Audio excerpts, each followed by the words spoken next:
If you're like me and you've tested dozens of headphones over the years, it's rare to find something that's affordable that catches your attention for all the right reasons.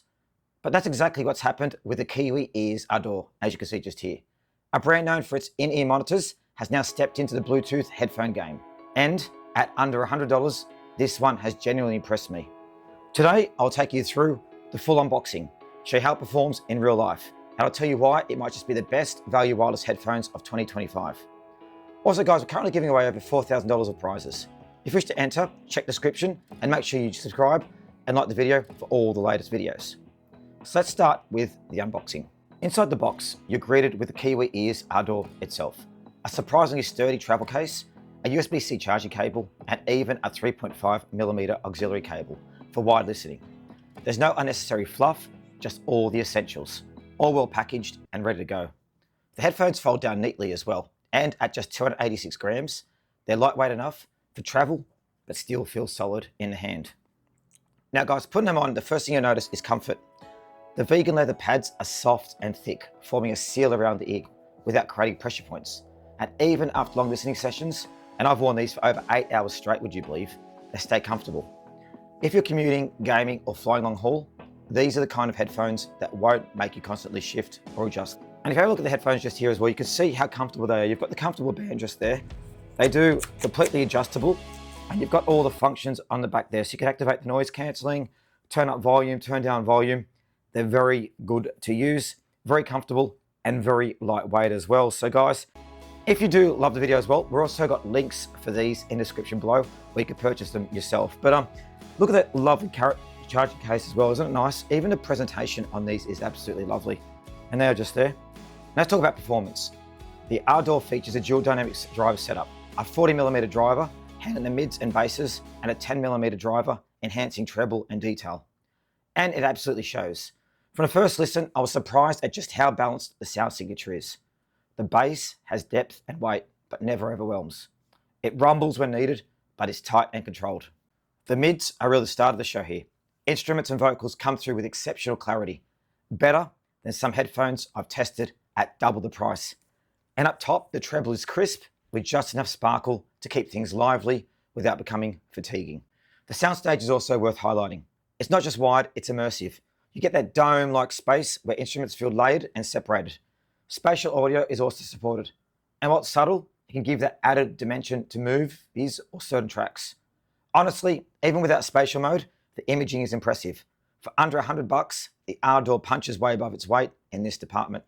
Now guys, what I want to do is give you a quick sound demo so you can actually see how it works for itself. So we're going to play a couple of songs so you can hear it. Fly so high, I'm hypnotized. What's up is down, what's left is right.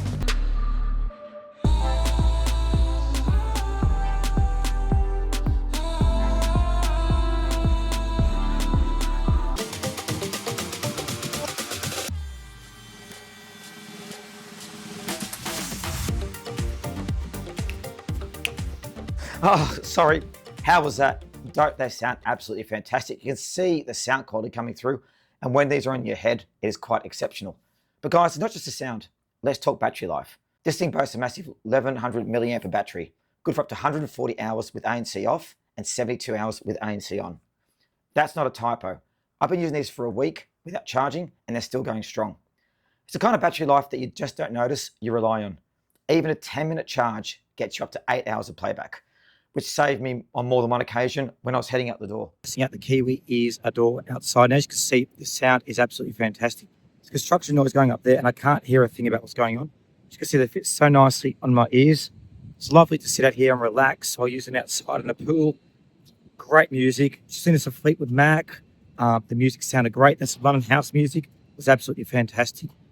Great sound. And I also use them on a call, and they sounded really good. So Kiwi Ears Ardor, absolutely fantastic. And there they are, just there. And speaking of ANC, it's surprisingly good. The 5-microphone hybrid ANC system blocks out up to 35 decibels of noise.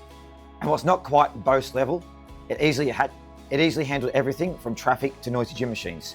There's also a pass-through mode for ambient awareness, which worked well when I need to stay alert while walking through the streets here in the Philippines. And as you guys can see, I've been doing lots of shots here in the Philippines using these. You can't hear any noise from outside, and it's really, really nice. And also, they don't get too hot as well in the warm temperatures. In terms of connectivity, the Ardor uses Bluetooth 5.4, offering quick pairing and solid range. I had no dropouts even when walking between rooms. You can connect two devices simultaneously, say your phone and laptop, and switch between them instantly. No app required. Yes, there's no EQ customization or proximity sensors, but guys, honestly, the out-of-the-box tuning is so clean, I didn't feel like anything was missing at all. I also tested the wide mode using the included USB-C cable. This activates the built-in DAC AMP chipset. What this does, it gives you high-resolution playback across Android, Apple, and Windows devices. It's a great backup if your battery's low or you're watching in-flight content, and the switch between wired and wireless is absolutely seamless.